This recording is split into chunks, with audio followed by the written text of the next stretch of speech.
Hey again, everybody. Welcome to another TC Films video. And firstly, let me apologize for being late with my video. Been kind of busy lately. Things going on. Daughter's getting married next week, Saturday. And kind of preparing myself for that. And other things, trying to get a new workflow going. You remember my last video, it was all just images in black and white. So today, for this video, I just want to give a demo. Well, not really a demo, just a explanation of my new workflow, how it's kind of going. I'm still trying to get things the way I want them, the way I like. What I've been doing is going through my images in Adobe Bridge instead of Lightroom, which is completely new to me, trying to develop a consistent workflow and an easy workflow. Well, not really easy, but comfortable, where I'm comfortable with doing things.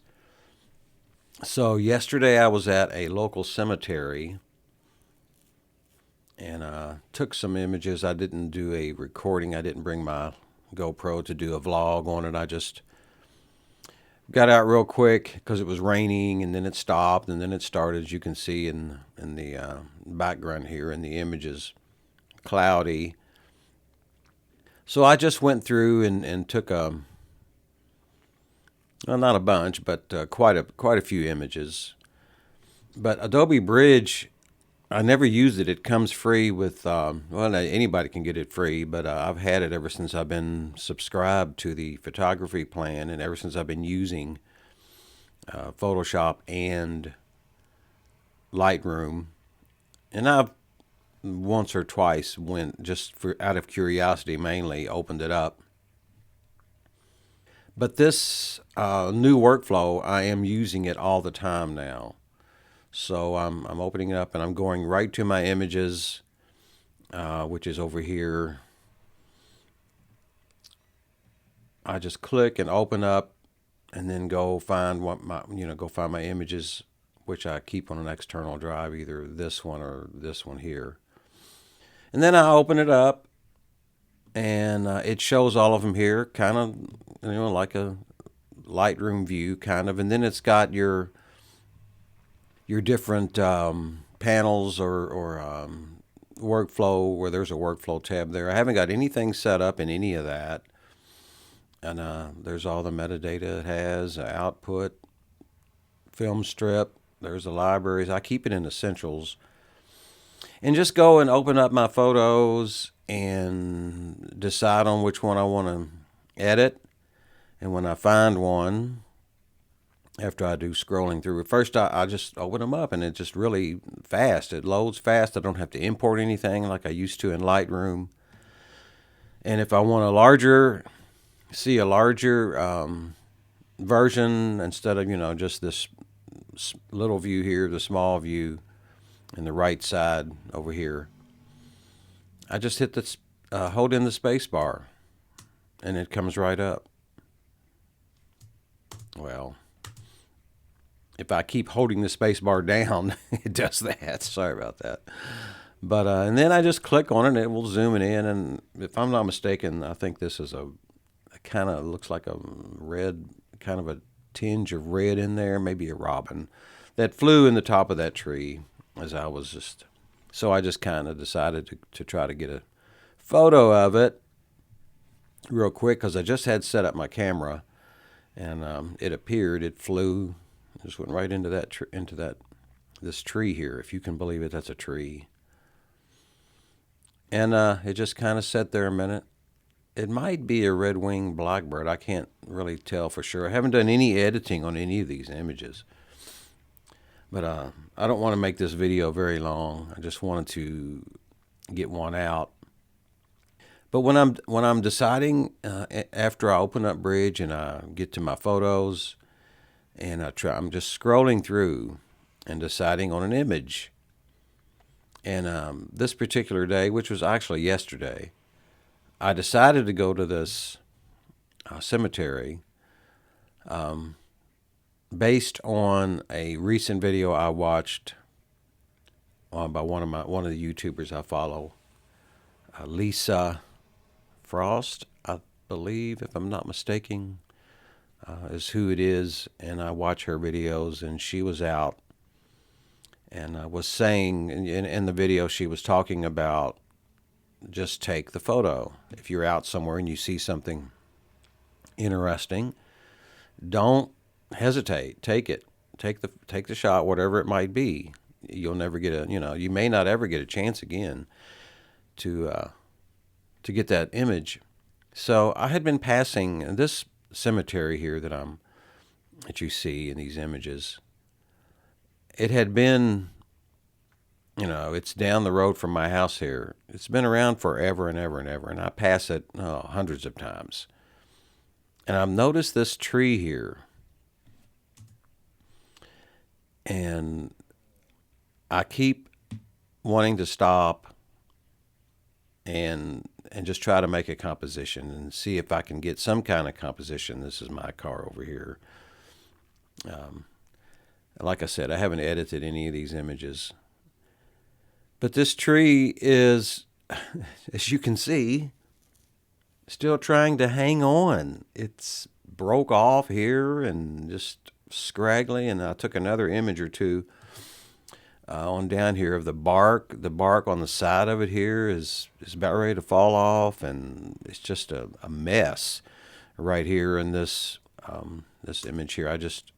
Not that image. This one here. I held my hand up because I did a focus stacking. I went and took three images, and I just used my thumb up to know where I started and I took 3 images, and I haven't brought them in to do a focus stack yet. I'm really not going to do a edit.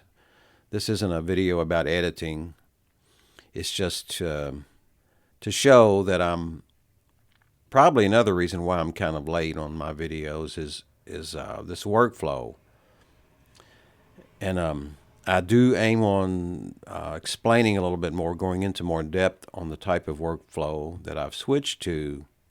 I mentioned it, I think, a time or two, using, like I said, bridge, and then when I see an image here, I'll click on it, after I pull up my images in bridge, find one, I just double click, and it opens the photo up in Adobe Camera Raw, like this. It just opens the photo right up, and I begin my editing process on it, which I'm not going to do now. I'm just going to cancel. But it just opens it up, and then when I'm done editing, well, yeah, let me show you. I'll just show you real quick here. Let's say I'm going to edit this image here. I found one. So this is a pretty good image. Whether it is or not is not the point of this video. It's rather just to show you my new workflow. After I find the image, I'll double click it.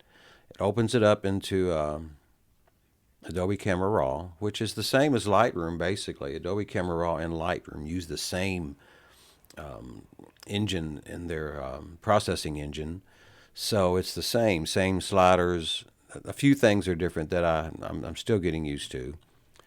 Open it up, and sometimes I'll resize and see if it's got any noise. And in this instance, it don't look like it has a whole lot of noise.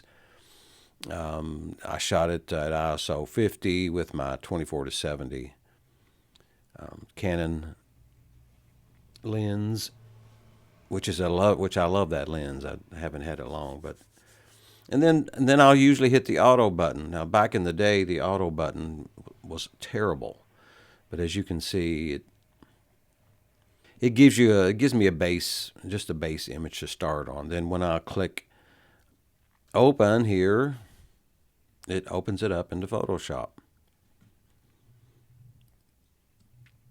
And we'll get it open and see it just opens it right up into Photoshop, and then I can do whatever I needed to do on it. And I'll show that in another video, but right now I'm not going to do anything. I wanted to talk about Blake Rudis's Zone System Express panel that I've been using and his palette effects panel that I've been using. The last video I made, I put up of the black and white images. I used his Zone System Express, and I just clicked a button, black and white, and where is the black and white? It changed it into black and white.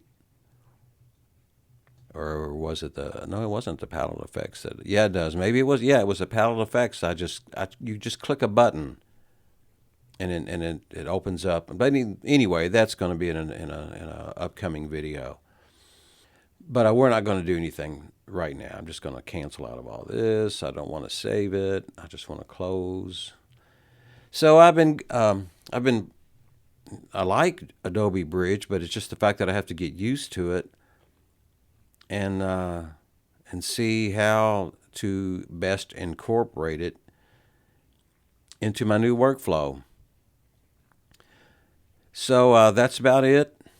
That's the main thing I wanted to get out with this video is just kind of a quick little update on my new workflow process that I'm incorporating using Adobe Bridge, which is what this is, and Adobe Camera Raw, and then going into Photoshop. That's what I've been doing, and I'm still getting used to it. Thanks for watching, everybody. I appreciate it, and we'll see you guys. I'm not sure if if I'll have another one ready before the wedding or not. If I do, I will, and if I don't, I won't. Talk to you guys hopefully pretty soon. Take care, and again, thanks for watching. Peace.